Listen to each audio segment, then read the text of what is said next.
And welcome to episode 59 of the Drunken Boxing Podcast, coming to you from what is officially autumn in Beijing, yet still feels like a stinky, sweaty, hot sauna. Alright, let's get directly into some Mushin martial culture news.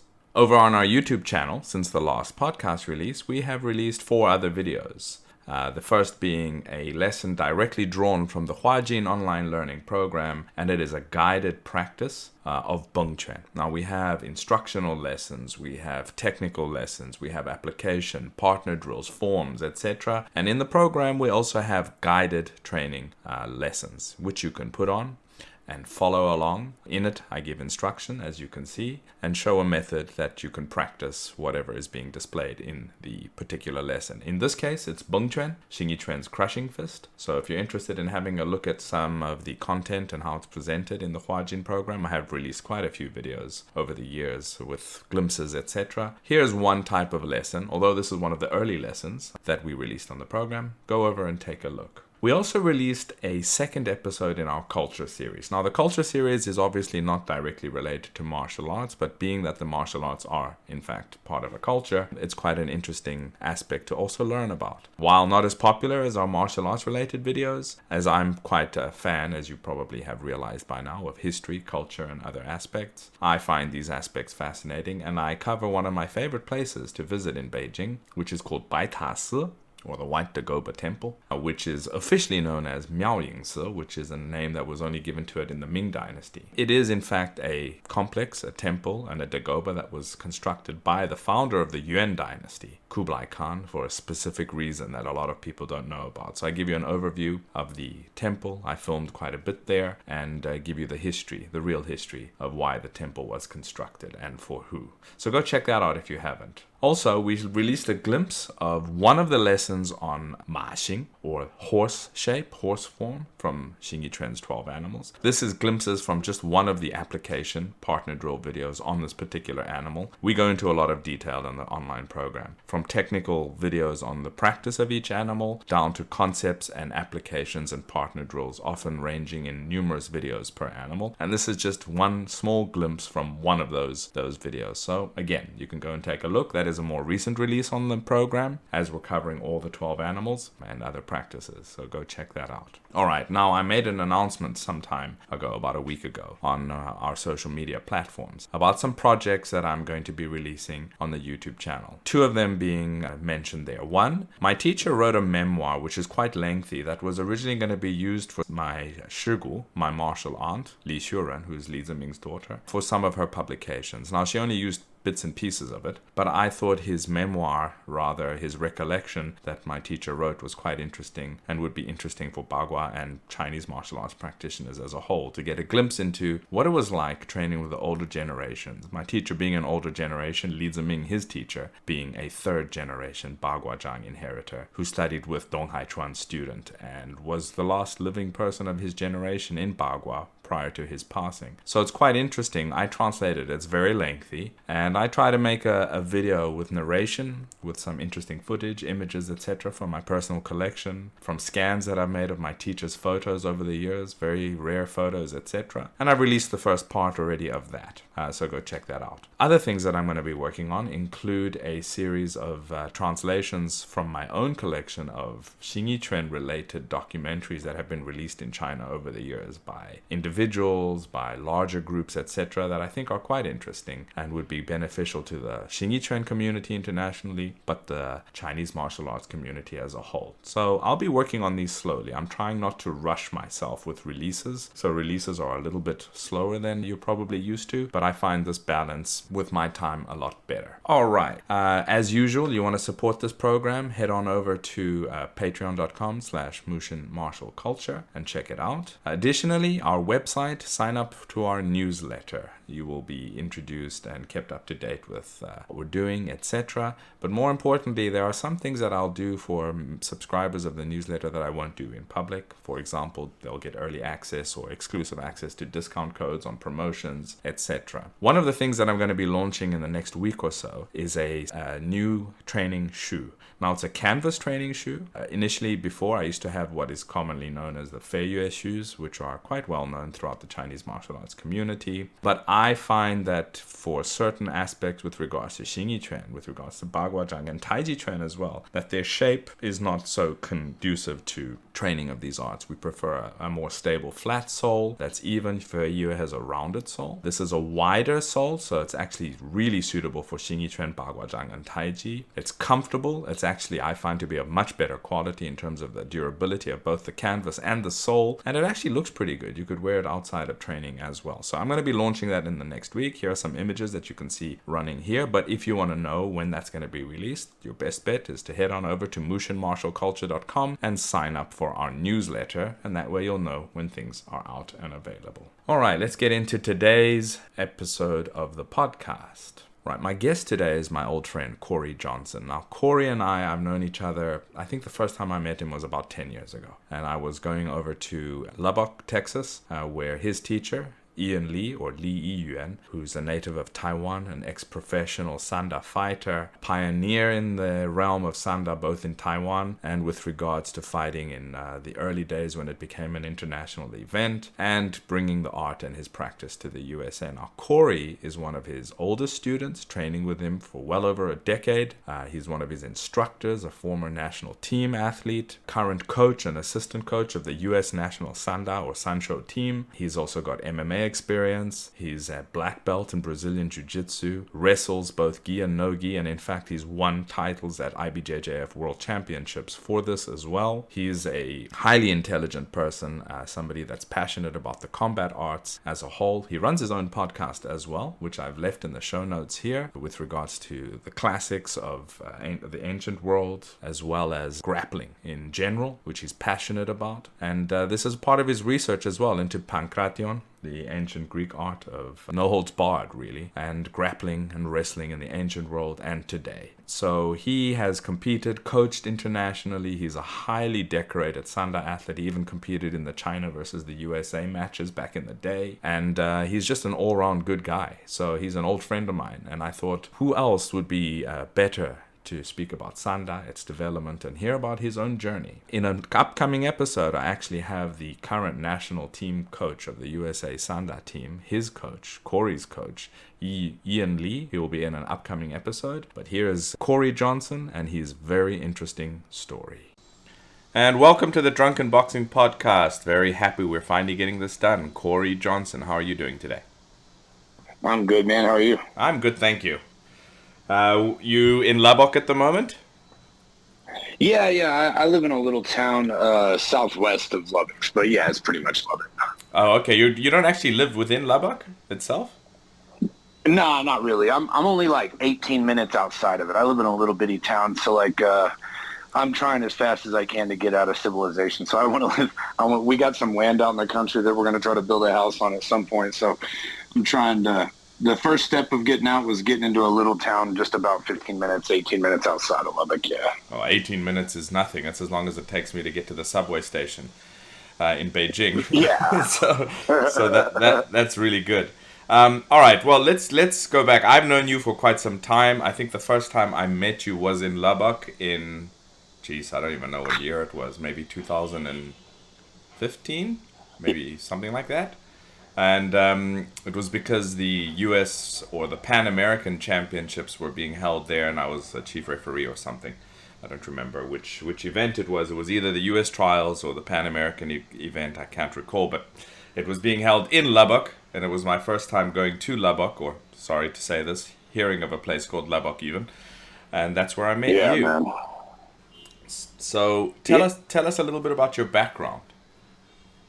I really don't have like a big background as far as like I've listened to some of your other shows, and some of the guys you interview, they've done like tons of stuff. So like I met Coach Lee, right? So he's like one of the guys who brought I can't say he brought Sanda to the United States, but like at least I had met him. That's probably 20 years ago, and I was just some crazy kid and kind of a criminal and wild, and and then I met him, and he was training some people to like they were going and fighting overseas in these USA versus China fights.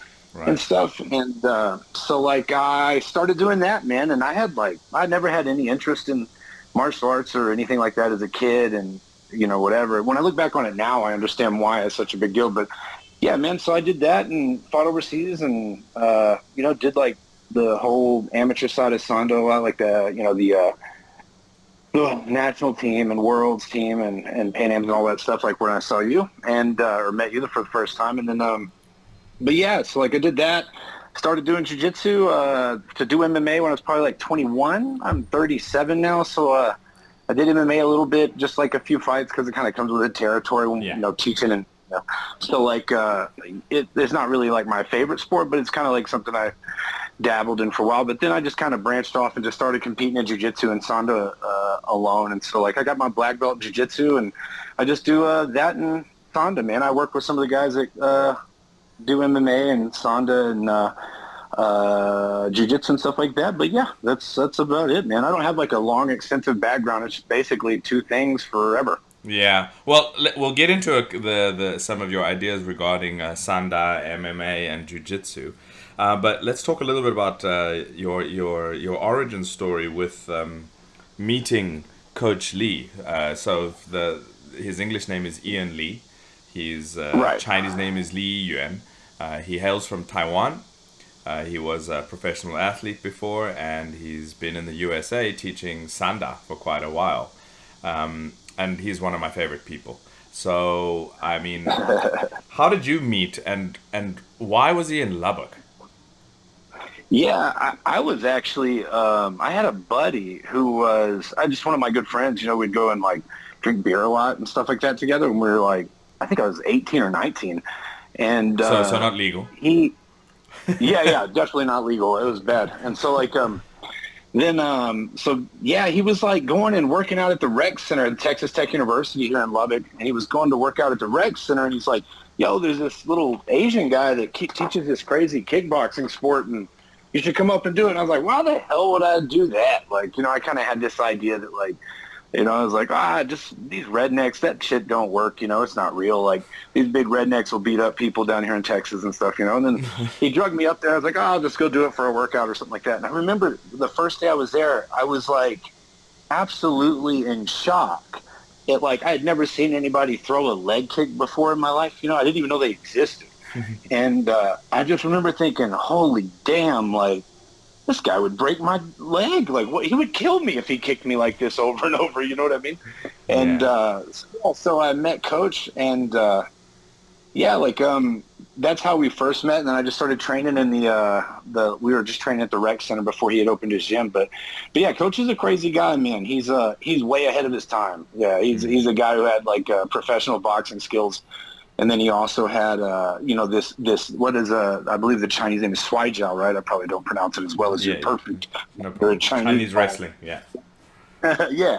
And so, like, he had boxing, kicking, and that mixed in together at a time when, like, MMA was, very still one-dimensional. You had, like, guys, I think Chuck Liddell was, like, the big thing at the time because it was, like, this dude that could stuff takedowns and throw bombs, So it's funny to think about how long ago it was sometimes. I guess it just is my inability to have an admission that I'm old, but I don't know. Well, not as old as me, but you're getting up there, and according to Sanda, I don't know the recent rules. I think it's 40, so you could still fight. Yeah. No, I'm definitely not.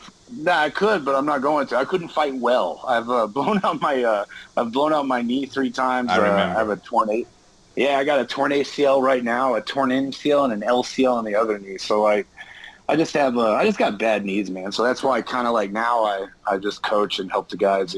You had, one of the last times, because I came to Lubbock a few times, but you were having surgery just after one of the times I was there. Are you telling me that you've re-injured that same one and it needs ACL surgery again? Yeah, I've blown it out. I've blown my right knee out 3 times, and I haven't fixed it a third yet. Well, that's fun. And that's all. Yeah, that's all within 4 or 5 years too. So it's been terrible. And is it stable at the moment? That's one of the issues. Yeah. For me, man, there's a lot of guys in jiu-jitsu that compete and train and stuff with torn ACLs, but like for me, it was kind of like just it was holding up for what I wanted to do, and. It's in my first. The surgeries were just terrible experiences, and the rehabs were bad, and so just it was just kind of like right now it feels good. It holds up for my everyday life. I get to train a little bit, and stay in shape and have fun, you know. And so as long as I can do that, I'm not going to go in there and open it up again. I'm not in any hurry to get it fixed until I need to. It's not swelling up and stuff, is it? No, I have no pain or no. Oh, then it's swell. Yeah. The only thing is, like you mentioned, is that if I train too hard, the difference is now I'm probably with my age as well. Like if I go in and train pretty hard one night, I have to take 2 or 3 days off, or my knee will get unstable. Yeah, and it'll buckle out backwards. I see. Yeah. I mean, I've had a couple of knee surgeries myself, but thankfully the ACL is mostly intact, so that's all right. Yeah. But yeah, I mean, I know what you're saying, and at this point, age plus former injuries in consideration, what's the point of actually getting back into serious full contact? It's just asking for injuries again. So that makes sense. Yeah, I'm actually planning on having your coach on in a future episode. But you mentioned that he was kind of a pioneer in the idea of mixed martial arts, because he was combining actually different disciplines. I know his hands were amazing. His boxing was amazing. He had great legs and the wrestling which he combined, which is basically Sanda. I mean, at the end of the day. Right. Yeah. And I remember talking to him years ago and asking him back in the day if he'd enter those Guoshu, because in Taiwan it's the Guoshu Federation, and they have those Leitai events, which have slightly different rules to Sanda. They're similar but different, So, and I remember he just looked at me and said one thing. He just looked at me and said, "Easy money." And I was like, "Oh, really?" So he was obviously giving them the business back then there too in Taiwan. Yeah, he was if I'm not mistaken, man, he was a national team boxer for Taiwan. And then the government decided they wanted to initiate a Sanda program, and they a Sanda program, and then they put him they packed him up and shipped him to China, man, and made him train over there for a while. So, but yeah, when he first came around, man, I was talking about it with the guys the other day. It's funny how much like the sport the sport of MMA has exploded in the United States as far as how would I say it? Like the accessibility to good training. So like back in the day, man, we had like one jiu-jitsu school in Lubbock and in some boxing schools, and that was about it. And you still had a lot of leftovers from like the karate kung fu heyday, in the 80s and 90s. So you had a couple of those, but yeah, man, he was really, now these guys can come to the gym and like I have a black belt, and I've gone up and been training in Oklahoma a lot to like get better at like freestyle wrestling and sport wrestling. I've never done I never trained any of that before, right? Just trying to implement it more into the program for the guys that do jiu-jitsu. And so, but it's like I was telling them, it's like, with him, we were always had an advantage because we had a guy who was extremely, even to this day, is extremely technically skilled in like a very high-level striker guy. But he also has amazing wrestling, and he also knows how to mix them, right? Like back, 20 years ago, you could go train, and I remember one time I was training with Alex Sisney and in his gym in Houston, and like he had a couple of D1 wrestlers, man, and I could beat them up and take them down some. Yeah. But like, man, of course, when they made me do cage drills or jiu-jitsu, they mauled me. But like, back then it was kind of a hard time. Like, nothing's worse than watching a wrestler who can't get the takedown in a fight. You know what I mean? Right. Like, who doesn't have the timing on how to shoot and stuff. But yeah, we were definitely really lucky, man, to have him. He was ahead of his time in the sense of like somebody coming to the table with good striking, good wrestling, and the mixture of the two in a fight where they're both allowed. You know what I mean? Not just, hey, this is a guy from Iowa who wrestled forever and here's a kickboxer, and then they have to figure out how to implement the other's game. You know what I mean? And you mentioned Alex Sisney, and he's another Sanda practitioner who's also a Brazilian Jiu-Jitsu black belt, quite a high-level guy. Is he still competing? No, he's retired. He's over 40, man. He's the old guy on the old the old team that was always together. So it's like Alex, me, Livingston, Gary. Right. But yeah, Alex he's a black belt too. He's got a gym in Houston and seems to be doing pretty good, man. So he's like running his gym in Houston, teaching a Gracie Baja school. Yeah, he's a Gracie. And so Baja. Yeah, Gracie Baja guy. Yeah. So you met Coach Ian Lee in Lubbock. Was he studying there? Is that why he was there? Yeah. Oh, yeah. How he got there. The way he got there, man, was through Texas Tech University. Right. And there was a Taiwanese student association And I can't remember his reasoning, man. It was something crazy. It was like, it was either I could come here.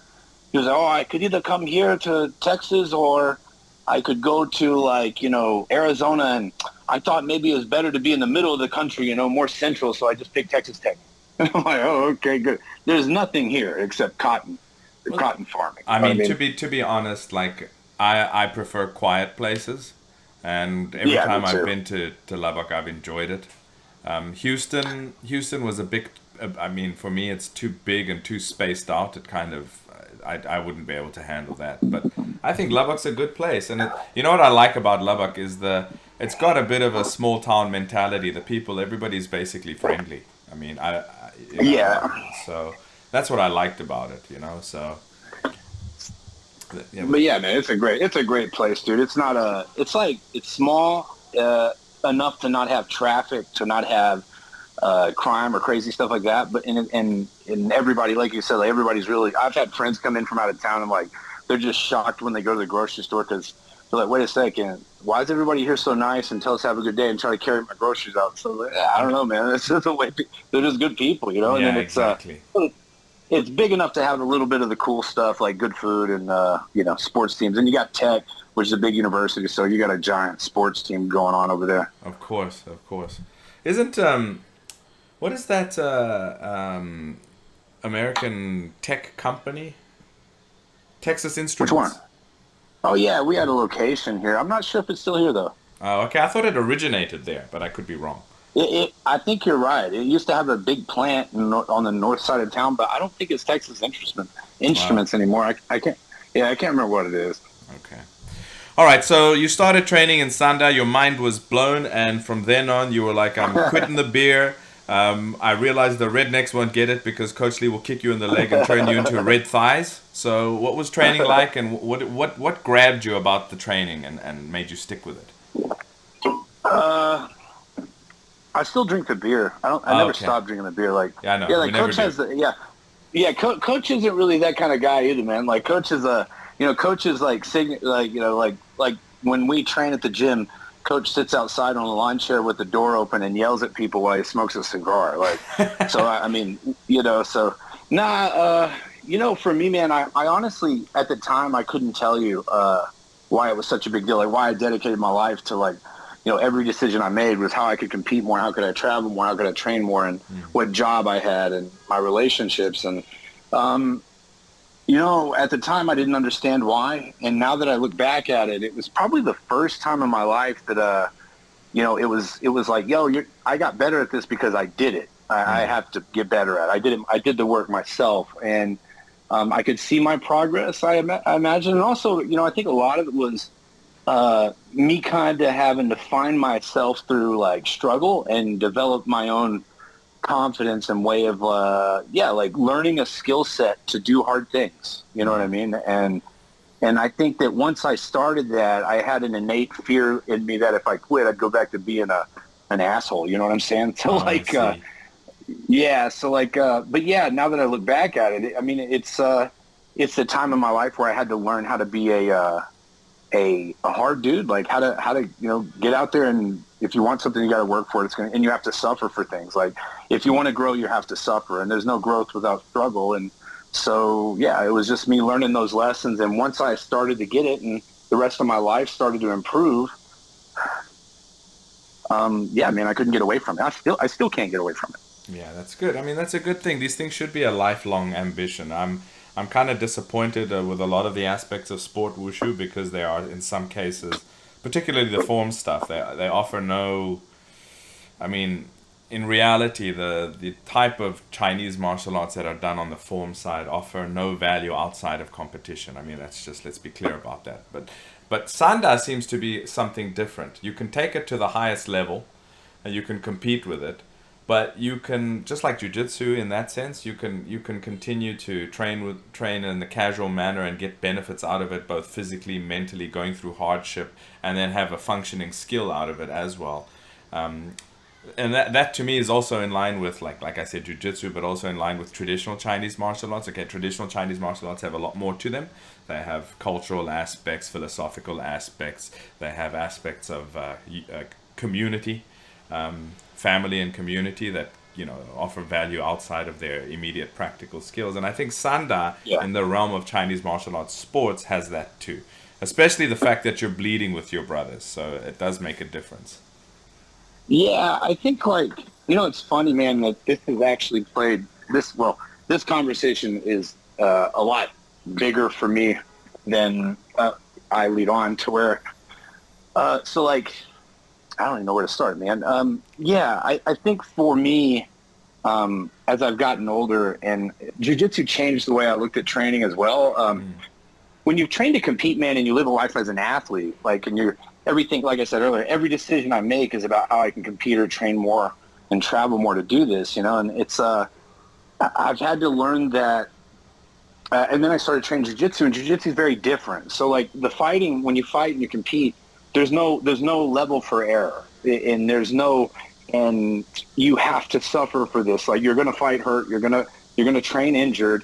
You just have to deal with it, and you have to go do this thing. That's what it requires of you. It monopolizes everything in your life: your diet, your sleep, your rest, your relationships, your body, your weight. You know what I mean?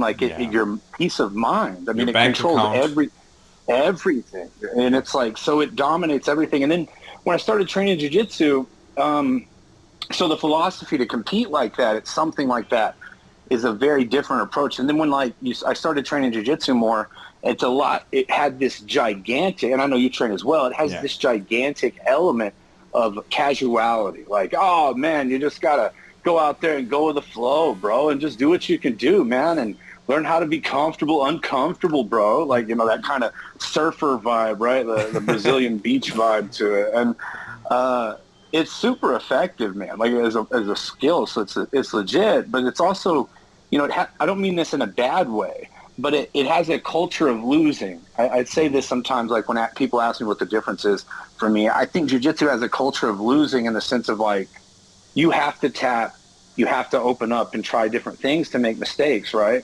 And so that you can get better, right? If I only do an arm bar if I have one game, I do my takedown, I like to be on top, I take down, I pass guard, I try to get a dominant position and do whatever, right? And I only do the same things, and it's you can't do that, because the second you bump into somebody who can shut you down, you have nothing left to throw it. Yeah. You're screwed. So you have to completely let it go of all this ego of go out there, try everything and do everything. And, Coach Lee was the same way, man, but it was more intense. He would force us to do things like that, to get better at certain things. And in jiu-jitsu, it's more of this casual, open everything up and let it go. And so when I kind of mixed the two together, it really kind of changed the philosophy I had, not only towards training, but in life.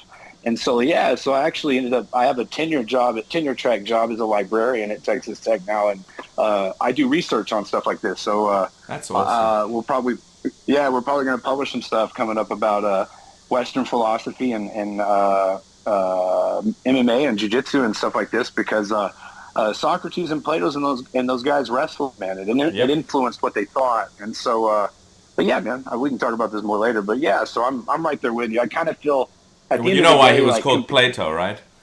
Yeah, it's Platon. It's a pseudonym for broad-shouldered. Yeah, because he was a big dude. He was a wrestler.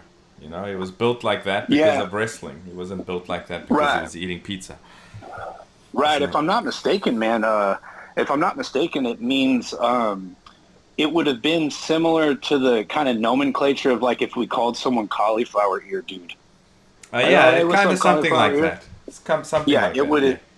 It was his nickname, and it would have been very specifically geared towards him being a wrestler. He competed in wrestling. Yeah, and there you have a guy who's basically written one of the works that is the foundation for Western society, and it evolved from competitive wrestling, and that's another aspect that is an interesting one, and we can get into that in a bit. But the culture of competition, not just the culture of combat, but the culture of competition plus the culture of combat. If you mix those two things, you get something pretty interesting. Yeah. What do you mean by I agree. What do you mean by combat? Sport and then actual military. Fighting for... military. Oh, okay, yeah. That's different. I mean, most countries had soldiers and whatever, but there wasn't a culture of sport, competition. Not all cultures have that. So, that's a different thing. No, for sure, man. So that's really interesting. Who was teaching? I met him. I met him a few times. Your Okay. original jiu-jitsu teacher. Oh, Douglas Bueno, man. That's right, Douglas. I remember. Yeah. Is Yeah. he still in Lubbock? Yeah. He went and opened his own gym, man. He's got a big gym on the north side of town, and I see him all the time at tournaments and talk crap to him all the time. He's a funny dude, man. But yeah, he's a great dude. Yeah, I mean, But yeah, that's go ahead, another Quan. forward-thinking thing of Coach Lee, because he had this guy teaching jiu-jitsu in his gym. Yeah, he definitely. I remember him all the time. Like, I laugh. You know, like you train jiu-jitsu, right? Yeah. I sometimes laugh. Well, I don't know. It would be an interesting. One day we'll have to talk about the cultural differences between where you train and I train, or how different personality types react to the training. But like here, I remember Coach all the time being like, "Yo, you guys have to train jiu-jitsu. You have to go do jiu-jitsu. You have to get better. You cannot just have one side of this thing, one side of the game anymore, you know." Mm. And so I remember when I like when guys come in and they get very frustrated, like, well, I just can't do anything. And I kind of look at them and it's like, hey, man, listen, dude, when I first trained jiu-jitsu, I had already fought overseas and stuff. And I just came over here and got smashed by some goofy dude, okay, who's a computer engineer. Like I don't give a damn if you can fight or not, bro. You've never done this in your life. It's like, shut up. You know what I mean? You're expecting like, to be good at it from day one? Exactly. Why are you so frustrated? Like I was really good at one thing, and I came in here and I'm just as helpless as you are. So shut up. Yeah, that's true. I mean, that's definitely the case with jiu-jitsu, especially. You get these nerdy guys that are just laser focused on perfect technique, and they're not very big. And then, I'm not a small guy, and sometimes you'll just get surprised like by these little guys. I mean, that's just the nature of the thing. And you'll get mauled as well, in a way that you can't explain, So, yeah, that is the beauty of it. Yeah, little dudes are. Yeah. Well, go ahead. Yeah, how is Sanda growing in the States? I mean, we spoke about, you spoke about Ian being one of the early guys. I mean, I know the US has a long Sanda history, although fragmented. I would say that it's fragmented, right. And that there were a lot of people, but not all of them were involved in the official movement, and there was ones ins and ones outs, etc. Like you got your Kung Lees, etc., etc. You've got your Jason Yees. You've got a whole bunch of other people. So how has it grown and how has it developed over the years? Are you interested in learning authentic traditional Chinese martial arts of Xingyi and Bagua Zhang? Well, if that's the case, the Huajin Online Learning Program is for you. The Huajin Online Learning Program is the premier distance learning program where you can learn authentic arts of Hebei Xingyi and Liang-style Bagua Zhang in a comprehensive and in-depth manner from wherever you are. Featuring over 120 in-depth lessons covering aspects of individual training, technique refinement, forms, application, partner work, conditioning, internal skill building and qigong, and much more. The Huajin Online Learning Program has been running successfully for over 3 years and is highly praised by participants within the program. So start your journey into learning authentic classical Chinese martial arts today by visiting mushinmartialculture.com to find out more, or to sign up directly at patreon.com/mushinmartialculture. That is the Huajin Online Learning Program. Enroll today.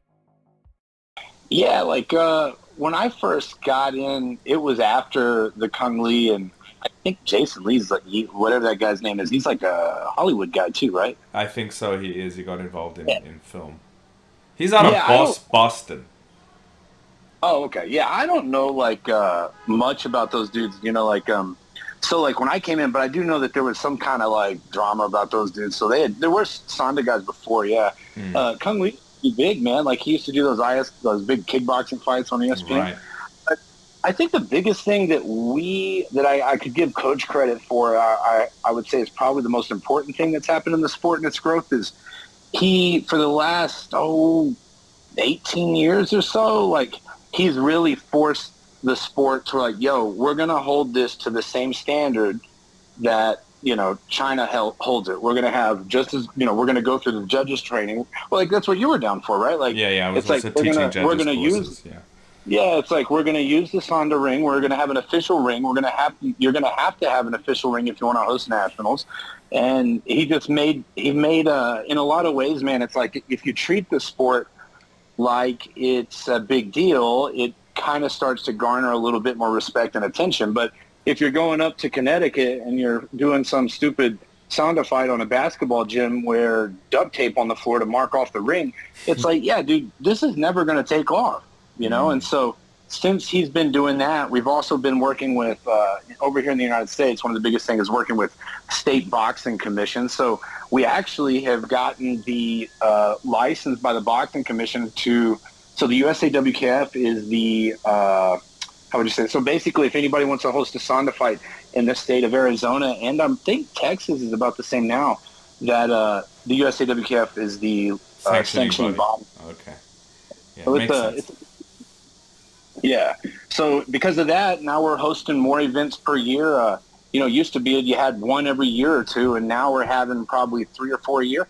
That's the way to go, especially if you want to have a selection process as opposed to a single trial, which for me, I've always said, I spoke to your leaders years ago back then saying a single trial is not the way you want to go for the sport, because anybody can have a bad day and anybody can get hit by a lucky strike. It doesn't mean that he's necessarily your best representative for the world championships. You should have a series of I'm sure it's going to take time to build up to that, but that would be the best way to do it. And that's how they do it here, by the way. So, you're not going to qualify for the final trial without going through a whole bunch of other stuff.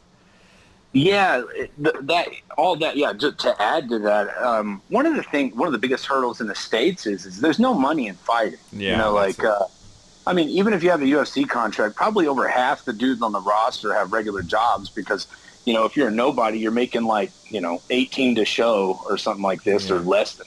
I know a couple of guys that got UFC contract offers that were 3 to show and 3 to win, so you're making $6,000 to fight. Now you take half of that out in taxes. So there's no money in it, and it's hard.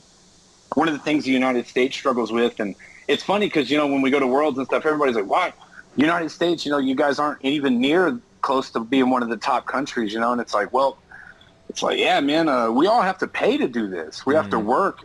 Go back to what we were talking about earlier, suffer, work all the time, train hurt, starve yourself to death.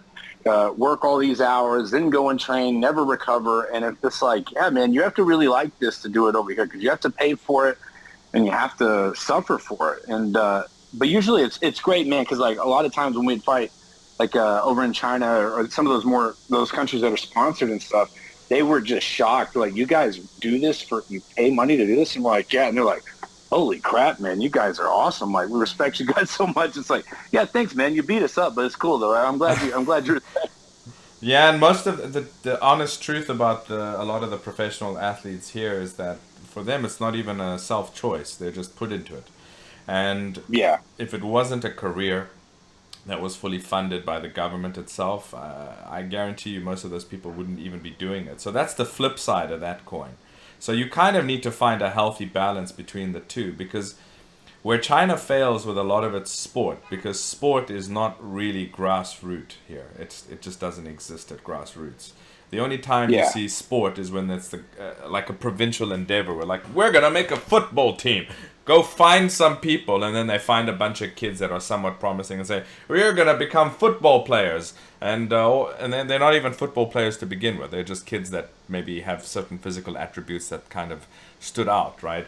And they're like, you're gonna stop doing whatever it is you're doing. You're just gonna be coached in football, and then eventually you'll be on the provincial, and then eventually on the national team. And that's not a healthy development route. It should be grassroots that gets somehow funding, and then it'll blossom. And that's why a lot of the Western countries dominate in sport, even though it's not like here. It's almost completely state funded, and in Russia too, by the way. It's just a hallmark of Soviet countries, former Soviet and former communist countries, that they kind of had these type of programs that are top down as opposed to bottom up. And I personally believe that unless you've got people that are genuinely in love with the art or the sport to begin with and are practicing it at a large level on a grassroots level, like let's take soccer in Europe. I'm going to say soccer, although the Europeans would slap me. So soccer in Europe. You don't have these elite players because they've been nurtured from day one to become elite players. You've got these elite players because everyone plays when they're kids. So they love playing this. They're not playing it for money. It's just something they love to do. And from that, they improve. And then from that, eventually, you go the professional route. And that's the healthiest way. But of course, there's money for that to go into the professional route if you're promising. So it's a very tough thing to kind of develop. I see jiu-jitsu's taken off all over the world. And I think, that's really great to see. And that's because of the mass amount of grassroots level interaction and the amount of people at grassroots levels, hobbyists, that's what you need, that love it. And then you're guaranteed the sport's going to eventually find a way to make money. So that's the hurdle that Sanda really needs to try to overcome, to really hit that point of being able to become financially stable for the people that are practicing it, Yeah, I totally agree. We talk about this a lot. I think one of the biggest things is like it seems like, Iran and Russia and China and the countries that dominate in Sanda, it's basically what's happening is like, I would be curious to see how China is now that the economy is so much better than when I first started training. But like, it's like, there, it's more of like you said, it's like these guys don't have another option. But the rewards, if they make it, like if they make a lot of money from winning worlds. Like, that's why they retire so early is because they make money, they get a good job, and they can get out. Well, no, it's a complete path from athlete to then if you're on the national team, and then when you retire, you've got a job through the same avenue. So it's connected. Right. So like for them, it's like you have, what do I call it? Like you have people who don't have any other options, right? Because they kind of got forced into it. They can't go into it. They don't have the option of like, I'll just go back to school and be a doctor. Forget all this, right? And it's like, so you take these people, they don't have other options, and now you dangle a carrot in front of them to where it's like, you'll be set for life. And then it's like, and what we'll do is we'll provide you with everything you need. We'll put you up in an athletic training university. You'll have dorms. You'll have food. You'll have access to the best training partners, not to mention they're all going to be vying for the same number one spot. So now I've just put you in this kill or be killed environment that will force harden everything. And so then you take the American system, and it's like you said, it's like here everybody has the option to go make money. I mean, no matter what people say, if they've traveled a lot, they would, if any Americans like, that's not true. It's like, yeah, it is. That's why everybody's trying to get here. But it's like, you have the option. It's like I said earlier, like it's like one of the reasons I don't compete much anymore. It's like after I had kids, I wasn't as crazy as I used to be. And like Livingston and Alex and I joke around, like we have a phrase. It's like it's hard to suffer when you're happy, because it's like when you're young and you're full of testosterone, man, and you ain't got a girlfriend and you're not partying today because you're gonna go train because you want to be this tough guy or whatever, Yeah. So you'll put up with a lot because you love it. And as I've gotten older, it's like the happier I get, it's like, wait, you want me, like, guys, you need to fight against Corey. Blah, blah, blah. It's like, so you want me to starve myself, go get beat up all the time, work with take care of my kids, and then also you would like me to, like, sleep less and stay away from my kids. It's like, yeah, man, I'd rather just go watch Netflix with the kids, bro. You know what I mean? And so, like... Yeah, I hear you. I remember one time I was at a training camp in China, and I was already old, and the alarm went off in the morning. I was keen. I'm gonna do this again, and like, okay, alarm went off way early, and I went to the bathroom, and I just remember looking at myself in the mirror and saying, "What the fuck are you doing? Why are you putting yourself through this now again?" Sounds like a good idea, and then when you're getting older and everything, like you said, everything's going nicely, and you get into it, you're like, oh no, I don't need this right now. So, yeah, I hear you. But yeah, I totally agree. But I think there's something to that, though. It's one of the things that I've come across, I think, in some of the stuff I do for work, doing research on kind of some of this stuff is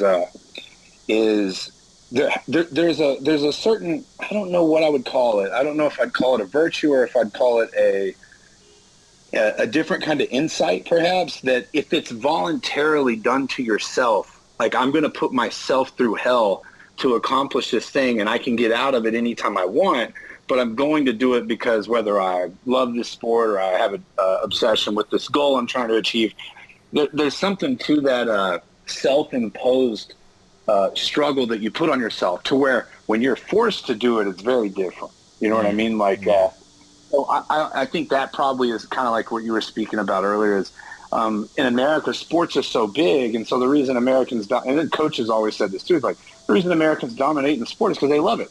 Because nobody else does. He's exactly right. And so there's something to that self-imposed struggle for, the pursuit of something that's very, very, very difficult, as opposed to, I mean, I guess at the basic level, you take someone like that and then put it against somebody who has been forced to do this. They don't like doing it, but they're doing it because it's an opportunity for their life. They're two very different motivations when both people are pushed to their wits' end. I don't know which one would be stronger, but yeah, there's definitely a different philosophy involved for both. Yeah, well, we've kind of seen the results of between the two, and usually, if it, like I said, comes out of a place of passion into profession, they generally excel. They excel. Yeah, passion is contagious. Yeah, so that's the route that it usually is most beneficial for the sport and for the level of skill achieved. So yeah, man. And you can't artificially create that through forcing or compulsion or through government programs, unfortunately, and that's why I live across the street from a primary school here, and they've got a field outside, right? But they've got a track, they've got a couple of basketball courts, but they have no extracurricular activities. There's no school sport program. That's used. Really? No, there isn't. It's almost. Why would they do that? They're cramming the kids with academic studies until 5 p.m. Then they go home and their parents take them for extra maths classes and extra science classes just so they can get into the top 5%, so they can get into a good. They don't have time to sport. Are you crazy? That's a waste of time in their opinion. So yeah, I'm familiar. I'm familiar with this type of thinking because. You're right. Like I've had kids come into the gym that have parents like that, and it's like I've never told them. It's just like, man, it's awesome that your third grader can do high school math, but he's never gonna have friends or a girlfriend. You realize this, right? Like, never mind that he's gonna be physically unhealthy by the time he's 20. And that's exactly and that's the most important time before that you should have developed your frame while you're growing, because that sticks with you for life. And if you don't put that frame under stress, which is caused by muscular contraction and cardiovascular exercise, your frame is not even going to develop in a positive manner. So you're basically setting up your kid to have an unhealthy, screwed up life. Yeah, you can make up for it afterwards to a degree, but it's not the same. So yeah, it's a weird thing, man. Like I always tell her, my daughter, she's trained, since she was 4. And it's like, yeah, I my number one goal, and of course culture influences this, but like my number one goal, and this is something that's different. This is weird about Americans too. Americans respect power. Like, and so like for me, it's always been like, I don't care what my kid does. I'm of like the opinion that if you take a child and you make them extremely resilient and you teach them critical thinking and, what would you call it? Like inquiry, like, why do I do the things I do? This is why you do. And you teach people a way to live. And if you give them like a hard, strenuous physical activity, man, you create a very strong-willed, resilient, confident young person. Well, shit, man, now you can give that person education and they can use it to their advantage in whatever way they want, But it's like when you go the opposite way, it's like, man, yeah, you've given these kids tons of education, but zero social skills and zero ability to navigate a workplace and social environments in a way that would be beneficial and not ostracize them because they're so strange. And it's just like, it's just mind-numbing to me. Yeah, I'm totally aware of what you're talking about, and I just don't. It's just mind-numbing to me. I've had parents like this who have told me, like, well, I just don't think Jenny or Jackie can do the training. I'm like, he's doing it. Like, you know, like doing jiu-jitsu, wrestling, and like, well, they're on top of each other wrestling. I'm like, yeah, but he's doing it. Look, he's laughing, he's having fun. He's like, no, it's too much for him. And I go, okay, listen, well, it doesn't seem like it's too much for him. And the other 40 kids in class, they seem to be doing just fine too. So are you telling me that Jackie's weaker than all these other kids? Yeah, and exactly. It's like, you guys are wild, man. Yeah, I don't know why they want to shield kids like that. Over here, it's not about shielding. Over here, it's about, like, you need to be number one academically, and that's basically what the system is looking for. Set up for. So there's and that's why if you I mean, it's improved over the more recent years, but if you look at China's team sports, like, they don't do well. So, and that is stemming from that. So you've got two aspects that you can combine: the single child policy plus no school sport culture. You're gonna have people that don't understand how to work with each other. I mean, like, do you have siblings? Yeah, I got a little brother, man.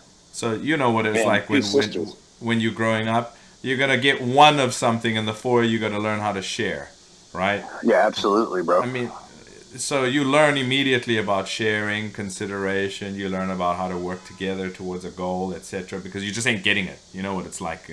I had a brother too, so you know we knew what that was like. But if you're a single child and then you're also not involved in like a school sport thing, then I used to go to the Beijing Sports University and just watch them play basketball, and I'd be like, geez, man, you could have passed, you could have worked in such a way you would have scored.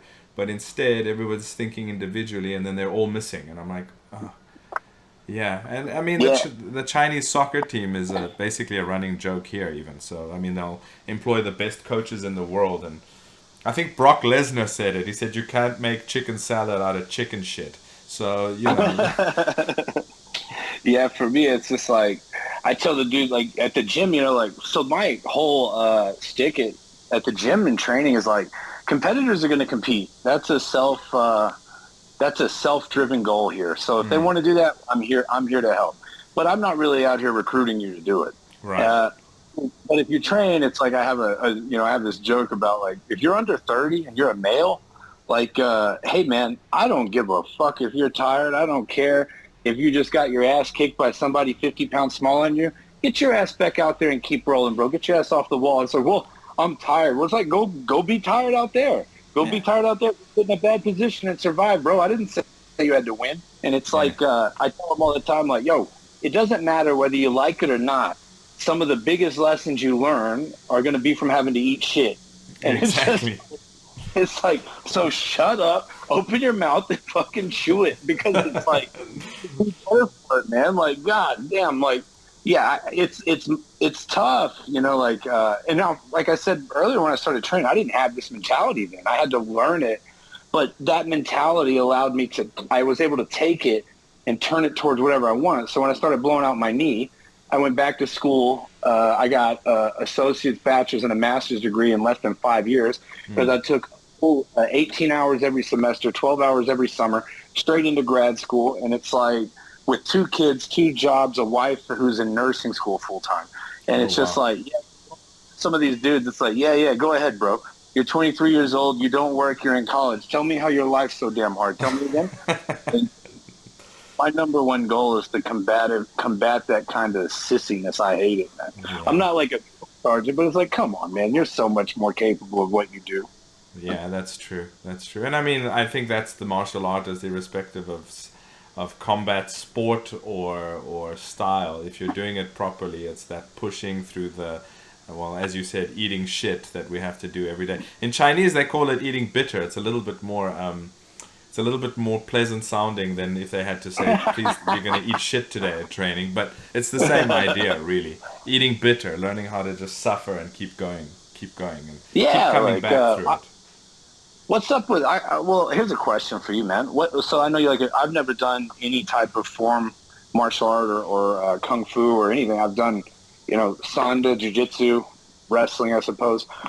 It's like, other than that, man. Like, so when you train, like, you know, I don't know much about these Talu kids either, you know, but like when you do like traditional martial arts and stuff like that. Like, I've watched some of your videos and you're like talking about these forms and the series and all the, you know, whatever. And it's like, so man, does that shit not exist in that world? Like that type of like, or does it exist in like the pursuit of perfection? You mean what in what doesn't exist?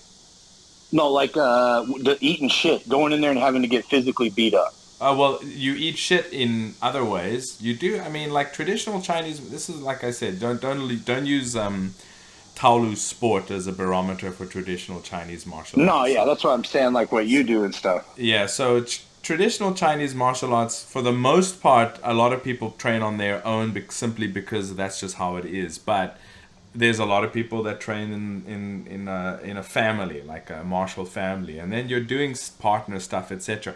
The difference is you don't have competition where you can like put on like gear. That wasn't really a thing up until more recent times. But people do that too. They put on gear. I mean, I put on sparring Sanda gear with my Kung Fu brothers, and we beat each other up. But that's one part of eating shit. The other part of eating shit is how hard the fucking training is. Traditional training is really hard. It's not just hard, like, you look at these sport guys and yeah, their gymnastic side of things is hard, but that's nothing, like, in terms of spiritually, like, hard with the stuff that we do in traditional arts. Like, some of the practice, I'll just give you a little example, and it's just one of many, like post-standing practice, where you're standing completely still in a set posture with specific intentions. That's the hard part.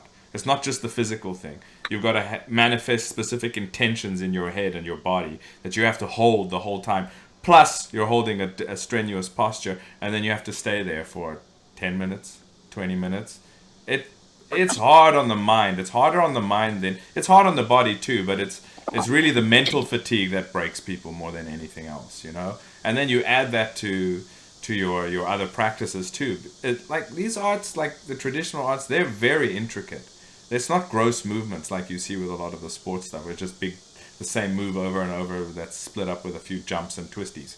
So there's a lot of intricacy to each technique to do it correctly, right? So there is that, and I'd say it has a very similar effect. It's different to the effect that you get out of I've got to go get beat up now. But it's a similar in the sense of hard work, but it's just a different avenue. So is it kind of like, I guess it'd be kind of similar like to that. I'm not trying to like cut it down, like because I've done yoga before, and that was a lot harder than I thought. But I'm not saying it's like that. But yeah, now I understand what you mean. It's like getting a horse stance and hold it for an hour while you're focusing on like keeping something like. Yeah, it would definitely suck. Yeah, I definitely know what you mean. But I've never done it before. At some point, I've been wanting to try to get into something, you know, just to change up my training now that I'm kind of, I don't know, like, you know, I'm trying to fix it to where it's more about longevity now instead of, like, competing and stuff because of my body's falling apart. Traditional arts are great for that because they're a full package. There's just nobody in Lubbock now. There's just nobody in Lubbock that does it. Yeah, I know. I did notice that. You do have a lack of I don't know. I mean, do you think it would be something that people would be interested in, Lubbock, the general population? Or they're more like, rednecks will beat each other up. Now that I think it's in America in general, bro. Like, of course, Kung Fu is huge in America and karate and stuff. But, man, JiuJitsu is huge. Wrestling is huge. Yeah. MMA is huge. It's like, that's kind of what I meant about, like, Americans like power. It's not just the rednecks. It's like, yeah, man, it's very much like, I don't want to do that 7-point heart exploding heart technique. I want to see somebody get the shit out of them. You know what I mean? Yeah. So, we're kind of dumb about that kind of stuff. Well, the thing about Chinese martial arts, classical arts, is there's so many styles. And the ones that are more on this, like, on the fringe with crazy ideas and crazy techniques, they're not really the styles that were so popular in terms of practicality and became... A lot of the styles became popular because of practicality. Like the style I do, Xingyi, it's ugly. It looks like boxing.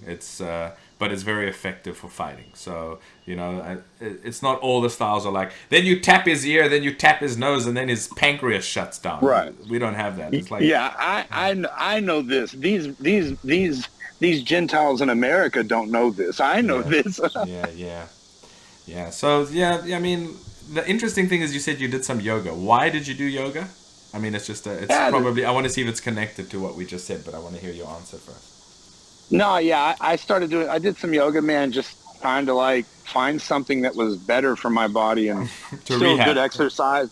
Yeah, man, like at some point it's like, it's hard. It sounds so dumb, but it's been really hard for me to learn this lesson. Like, man, you just can't do it like this anymore. Like and then I also, I have kids. I don't want to be all crippled and broken. I've already blown out my knee 3 times, so I had done some yoga and, now I'm trying to get more into like this ice bath and sauna stuff and more stretching and stuff like that. So I kind of learned enough yoga to be able to do my own kind of routine, Right. And yeah, man, it's just kind of that, dude. Just, I'm really interested in stuff that's right for me, right? It's kind of an age thing, but this kind of makes it full circle, because you also see a lot of the jiu-jitsu community over the last 10 or so years. They're like, yoga for BJJ, because it's an aspect that is neglected. It's an aspect that is neglected, and it results in you having damaged body, decreasing longevity in the sport, general health complications as you get older. Inabilities are derived from that. So they go and they supplement their combat-like aspect of jiu-jitsu with something like yoga. Now, if you look at a lot of the classical traditional Chinese martial arts, and they include aspects that people think, well, that's useful, that's not for fighting. It's actually those are the aspects that are about longevity and healing. So if you look at, like, for example, I do 2 main styles, Xingyi and Bagua Zhang. In both of them, we have certain practices that they're not directly connected only. They have function to help you with certain aspects of the combat in terms of mobility and body mechanics, but the way they're done has more than that, and they're trying to help you rehab, recover, stretch, open up, range of motion, etc., etc. So it's all kind of baked into that one pie. So that's where it's a little bit, hard to see to people who don't know, but where I find it's the most beneficial. So you probably at your age now do well getting into one of those arts, because you'll get that, and you'll get the aspects of culture, philosophy, and all the other interesting parts of the art. So.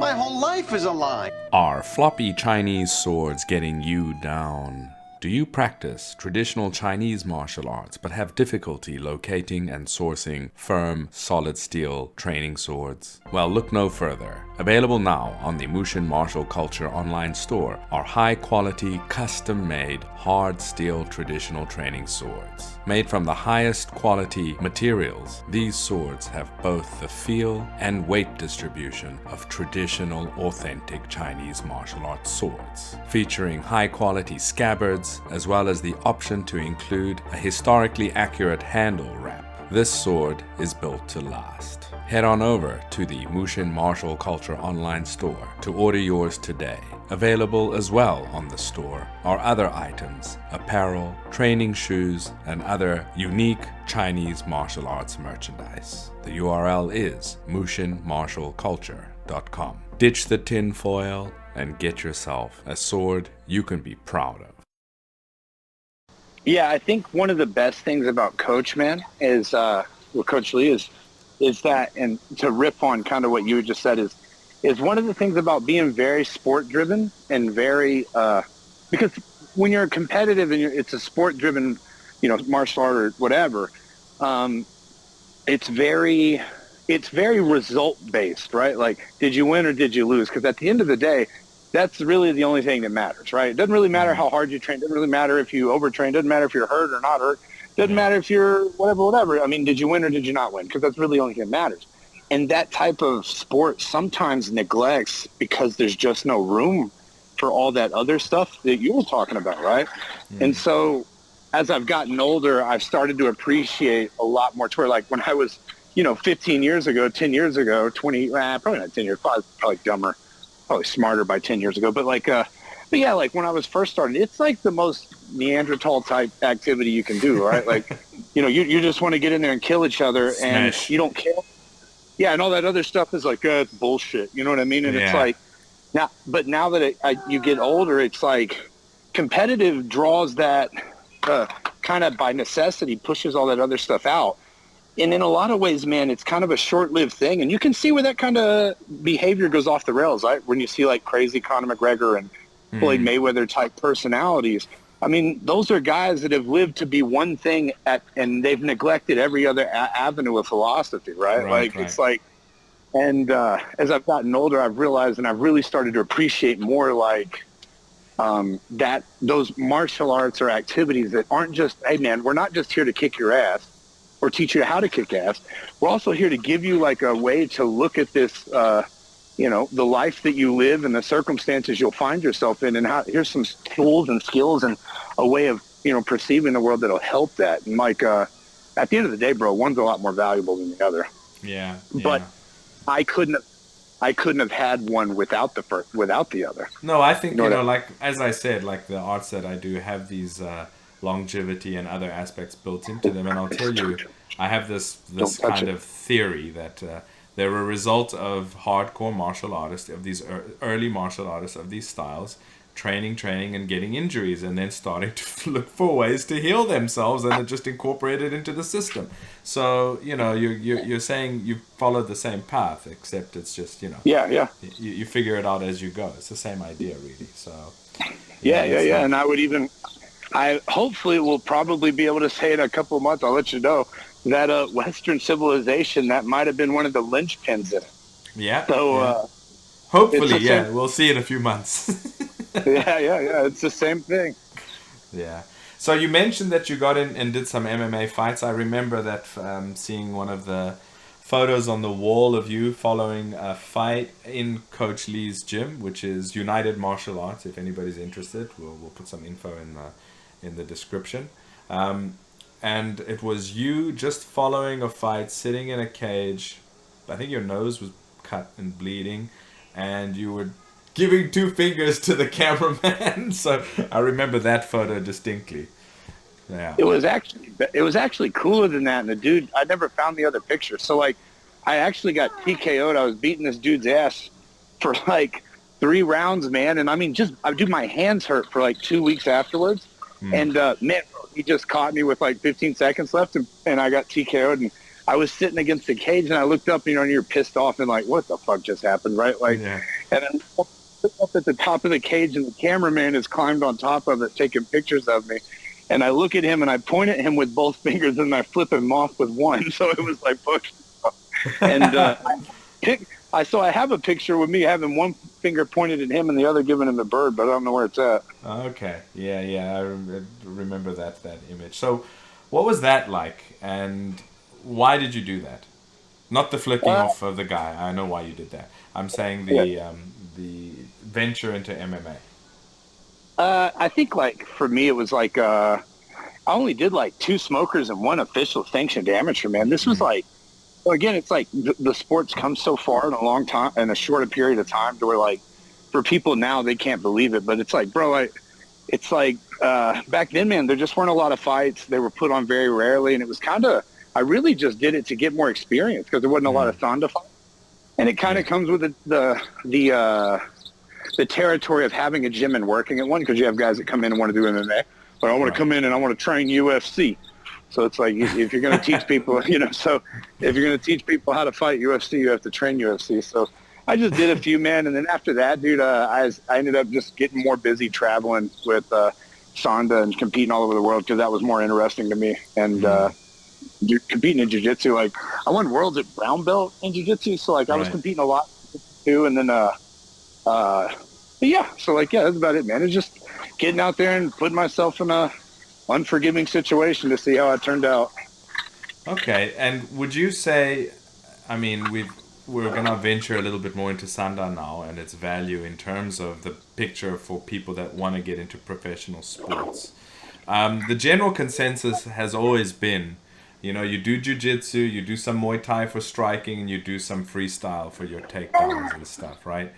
But I've always thought that, if you really want to give a guy a solid basis to venture off into MMA, I think Sanda is one of the best, if not the best base to put into it. And then you can go into MMA and you can delve off into specialized striking skills on top of that. But as a base skill, I think Sanda is pretty good because it's got very good striking, hands and feet. It's got takedowns and takedown defense to a degree. And and it incorporates them in a holistic and very connected manner. Let's put it that way. Yeah. I think you're right. Like, I think where everything you just said, I think that they offer, they have boxing, kicking, and wrestling. And one of the most important things is it comes with a very, very deep-seated strategic way of catching kicks, like to where, like, basically to get the takedown however you can. Hey. Yeah. Like, so it has that whole kick and catch and, punch to shoot. And so, like, it has all these different strategies on how to get to the takedown. Where its biggest weakness is, in my experience, in like going up and training with Livingston in Oklahoma with these wrestlers and stuff, is that they only wrestle for 3 seconds or so. Yes. There's not a sustained wrestling. So Sanda for me has an extremely technical, skillful tool set to bring to bear on the sport. What they need, the only thing it needs to complement it, other than a good ground game and things of that nature, is the kind of grit and physicality that wrestling gives. There's no stopping ever. If I get to a single, you might have his leg for 20 minutes. You keep fighting and sprawling and fighting and sprawling. Wrestling's the hardest, one of the hardest martial arts, because there's just no break. It's one of the hardest sports on the planet. Yeah, you are going 110% after someone who's going 110% after you. Full tilt, nonstop, like a sprint, and that's all there is to it, because you cannot take a break. Jiu-jitsu is different. Jiu-jitsu, you can take a break on your back, take a break in the top.